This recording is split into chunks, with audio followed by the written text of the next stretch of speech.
Paimon's never paid respects at someone's grave before. Did Paimon do anything rude there? Huh?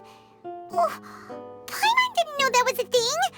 But Paimon doesn't know what she would do if she can't fly. Oh no. Paimon hopes Miss Navia won't be too mad. Anyway, Neuvillette is still standing around there. It's not often that we can catch him alone like this, so why don't we go talk to him for a bit? If we can't talk to Lady Farina, we can at least talk to him, right?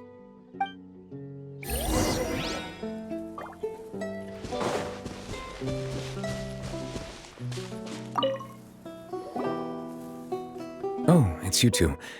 Did Miss Navia invite you to come pay your respects to her father? Mm-hmm. We ran into Navia on the streets today, so we just followed her here. I see. Then is there something that I can help you with? Well, it's pretty hard to run into you like this since you're usually super busy. So we figured we could try to ask you a few questions, if that's okay. Please feel free. Though outsiders, you helped us solve one of the greatest mysteries in Fontaine, and it would be my pleasure to return the favor.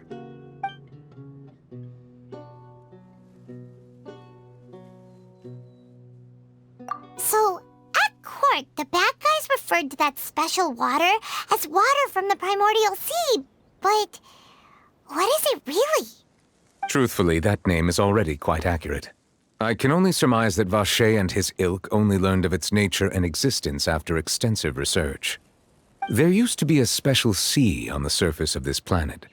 The nature of its seawater was rather different from that of the sea we know today.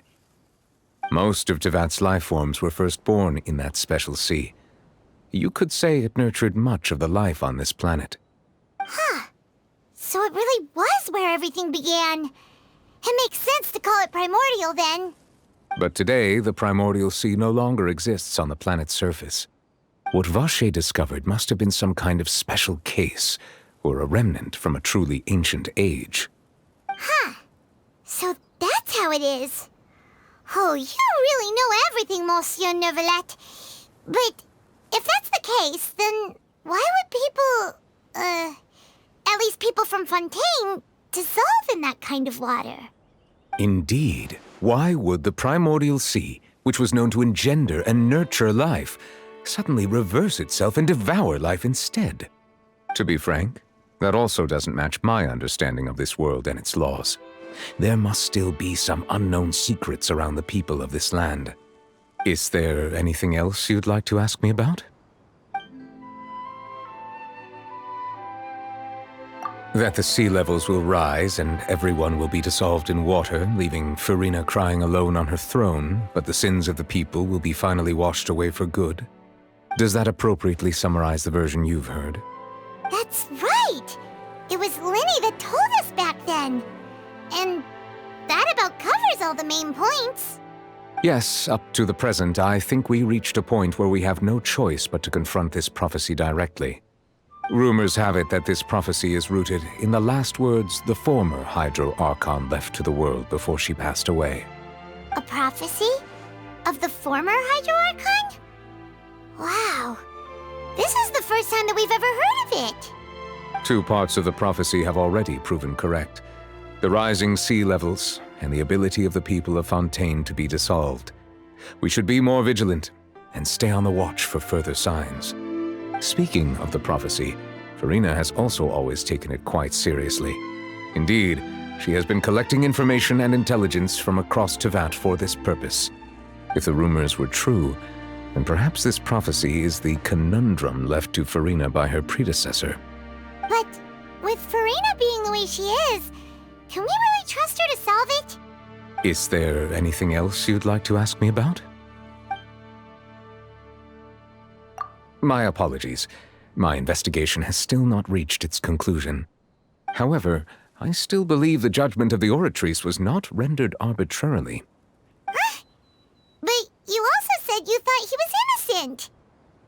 For many years, I have been quite aware that the Oratrice does not simply mechanically repeat the verdict that I give on each case. As a divinely created mechanism, the people's unified faith in the concept of justice is integrated into it. Not only can it produce the incredible power of indemnitium, but it likely also possesses other traits, such as self-awareness.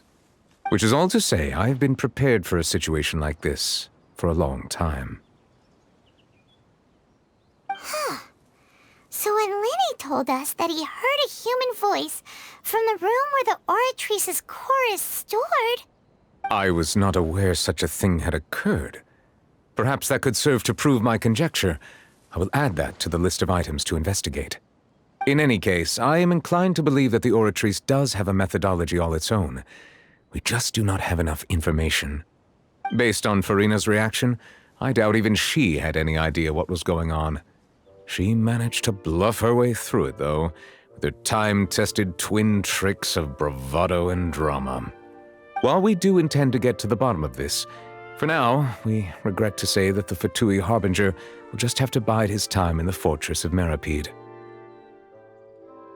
If we did incorrectly convict him of crimes he did not commit, we will most certainly compensate him to the fullest extent allowed by the law. If you ask Paimon, the only compensation he'll want is a no-holds-barred fight with you. Is there anything else you'd like to ask me about? Your sibling, another blonde-haired traveler. I'm sorry, but I've never seen anyone who matches that description. If she ever stepped foot in Fontaine, I'm sure she followed our laws to the letter and had no reason to appear on the stage of the opera Epiclese. Is there anything else you'd like to ask me about? Very well. It was my honor to provide you with what answers I could. I very much enjoyed conversing with you. It will soon be time for me to leave this blissful tranquility behind and return to Palais Memoria. You really are super busy, Monsieur Neuvillette. Paimon thought you only came here to pay your respects today because you had the day off. Crime and villainy do not have the day off, and so justice must work around the clock as well. This is merely the nature of a justice's work. All right, you've got a point. Huh? Paimon just noticed that the rain has stopped.